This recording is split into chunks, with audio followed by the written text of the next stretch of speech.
Give me the punched hole in the wall all day. Yes, DSCR loans are a huge way that many people buy properties. That's not turnkey at all.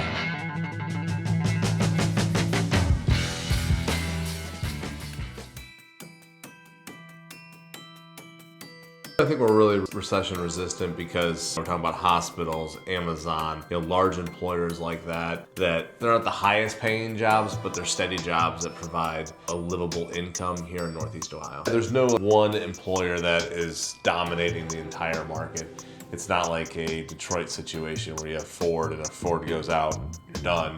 There's a bunch of employers that make up a diverse economy, which I think is awesome.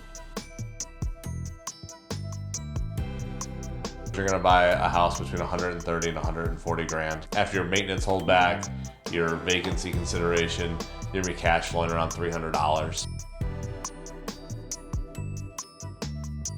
So I know a lot of people like to talk about cap rates, but I always feel like it's a situation where you can skew the numbers. So I'm just saying after you take out all your allowances, you'll be cash flowing $300. It's a straightforward, simple answer. It's not like you're talking about a 500 unit apartment building. Because even if you talk about a cap rate, if your tenant moves out, what's your cap rate? 0. That's the way I look at it, like, hey, if the tenant's in the property, you're cash flowing $300. I guess not really hidden, but you're gonna have title fees. You're gonna have, on top of the 20% down, the lender always charges some fees, a point or two to originate the loan. So something to think about, you need to have an additional 5 to 7% buffer on top of the 20% down. The typical process from introduction to close the house is usually I talk to someone 1 to 3 times before they pick a house. Once you pick the house, if the house is completed, we're usually 30 days till closing. After closing, get that tenant in there right away, you'll be seeing your rent payment that first month. So I always laugh about tangible assets, not tangible. With the stocks, you have nothing like physically tangible. I always say that with the house, you have a tangible asset. If the company closes that you've invested in that stock, it's done, but you'll always have the house. Yeah, so short-term rentals are great if you're renting them out full-time and your market's not saturated, but there's a lot of variances, and literally overnight, the city could change their ordinance and say no more Airbnbs, and your Airbnb's out of business. Long-term rentals, they're sturdy, they've been here forever, and they're not gonna be going anywhere anytime soon. So this is a safe long-term play. This isn't a get-rich-quick scheme. You can't plan to buy a turnkey year 1 and sell it year 2. That's not what turnkey's meant for. Turnkey's meant to hold it for 5, 10, 20, 30 years, even pass it to your kids, which is huge tax benefits to that as well. So typically what goes wrong with turnkey investments is someone paints the house and puts in cabinets and calls it turnkey. That's not turnkey at all. You need to make sure you have an updated roof, windows, furnace, hot water tank, a dry basement, flooring, paint, lights. Those are all things that go into this.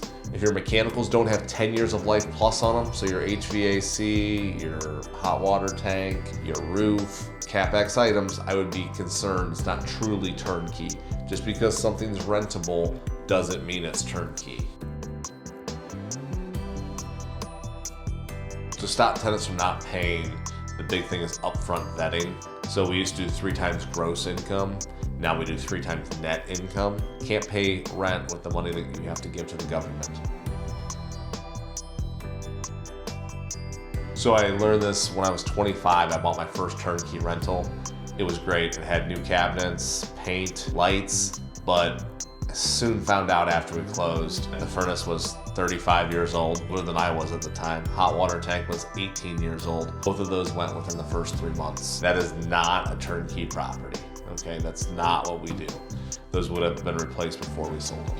If the furnace is older than 10, I replace it. If the hot water tank is older than 5, I replace it.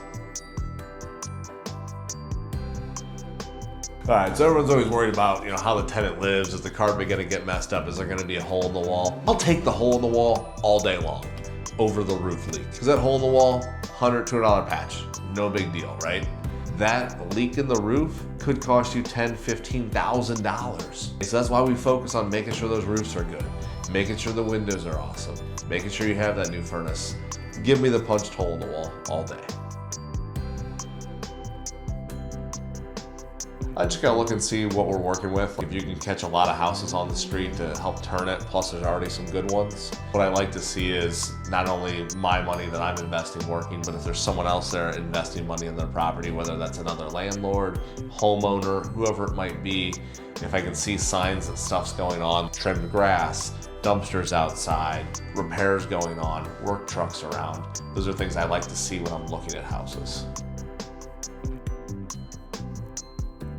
At Akron Turnkey, we've renovated over 550 homes in the past 5 years. So our renovation standard is every house has the same gray paint, white trim, white cabinets, brown gray flooring, and then we use LED lights. And we don't go crazy with design on rentals. We make it stamp and repeat, stamp and repeat, stamp and repeat. That way, every house the property management company manages is identical. Every house. It's not like they're going like, get this paint for that house. Literally, everything is the same. Yes, DSCR loans are a huge way that many people buy properties from us. Typically, I think a 680 credit score or higher is what's needed to buy the properties, unless you're buying in cash. So if you're gonna buy a turnkey property with the price point being around $130,000 to $140,000, I would say you roughly need about $40,000 available to use.